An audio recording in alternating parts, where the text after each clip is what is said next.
Live from downtown Detroit, home of WDIV and Click on Detroit, Local 4 News at noon starts now. Civil rights leader and close advisor to former President Bill Clinton, Vernon Jordan, passes away. We're going to take a look back at his legacy. Plus, a historic partnership. Drug maker Merck is partnering with Johnson & Johnson to help manufacture coronavirus vaccines. And we'll take a look at how the move will increase production capacity.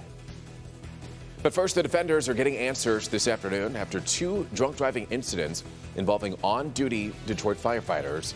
That story tops our news here at noon. Thank you for joining us. I'm Evrod Cassimy, and as we reported, a Detroit fire chief ended his shift in handcuffs. Now, sources connected to his arrest to that crash connected his arrest to the crash, and that happened while he was allegedly under the influence.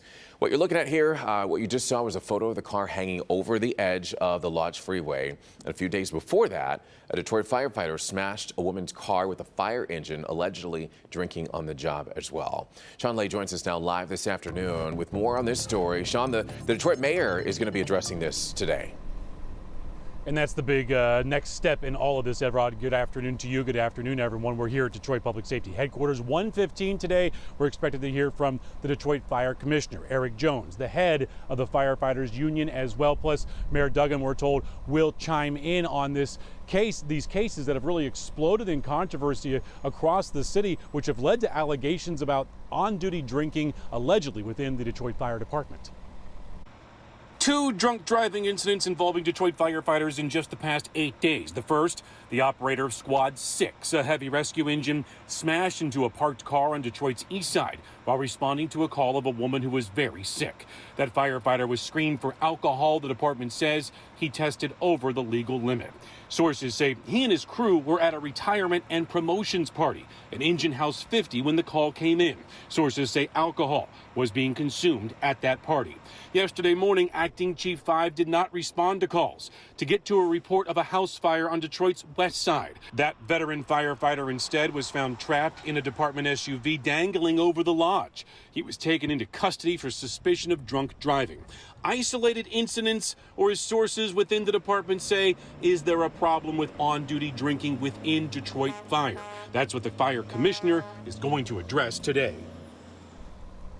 Again, that's at 1:15 today. You can watch live on clickondetroit.com. We'll have everything for you starting at 4 and 5 o'clock today as well. But the fire commissioner tells me, Evrod, he's going to talk about policy changes within the department, possible cultural changes, and looking at this in a way if there are firefighters drinking on the job to get them the help they need. But he also says 99.9% of his firefighters show up and do the work and put their lives on the line every day. Again, 1:15 today. We'll hear it all from the commissioner, firefighters union, and the mayor. Back to you. We definitely want to know what they have to say. Sean, thank you for the update. Meanwhile, a hearing for former Governor Rick Snyder has been moved to next Tuesday. Snyder, as you know, is facing misdemeanor charges in connection to the whole Flint water crisis. The judge asked both sides to submit briefs explaining why they think he should or should not be able to decide the case and whether it should stay in Flint. The prosecution wants the case to stay in Flint, but the former governor's defense team wants the case moved to Lansing. They say the judge lives in Flint and believes his court might not be the right venue. Right now, the Senate Judiciary Committee is holding a hearing on the January 6th insurrection at the U.S. Capitol. Senators are demanding answers as to how prepared the Justice Department and FBI were for the attack that was carried out by a mob of supporters of Donald Trump, resulting in the deaths of 5 people, including at least one Capitol Police officer.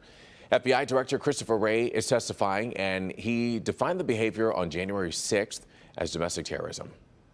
I was appalled that you, our country's elected leaders, were victimized right here in these very halls. That attack, that siege, was criminal behavior, plain and simple, and it's behavior that we, the FBI, view as domestic terrorism. It's got no place in our democracy, and tolerating it would make a mockery of our nation's rule of law. We've already identified individuals involved in the criminal behavior who we would put in the racially motivated, violent extremists who advocate for what you would call sort of white supremacy. Wray also says there is no evidence that Antifa was involved in the events of January 6th.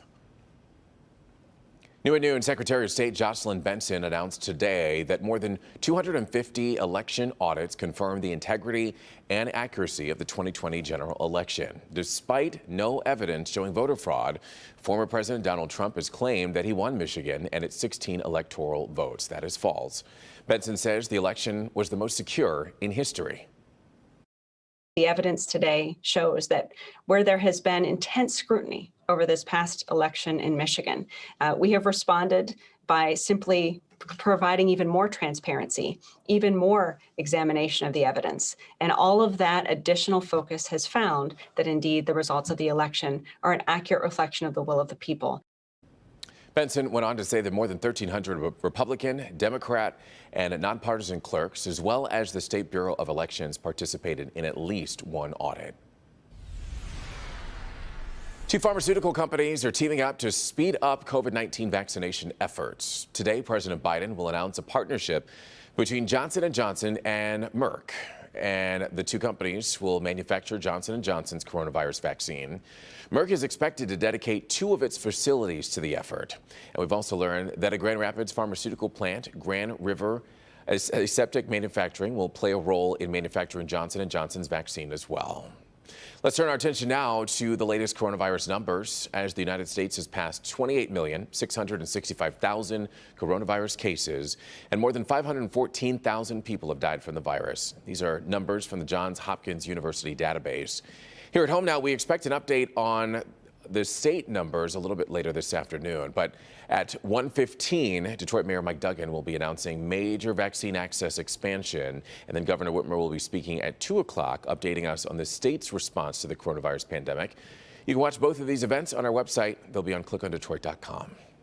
Also making headlines this afternoon, civil rights leader and political powerhouse Vernon Jordan has died. His involvement with civil rights dates back to a 1961 lawsuit against the University of Georgia's integration policy.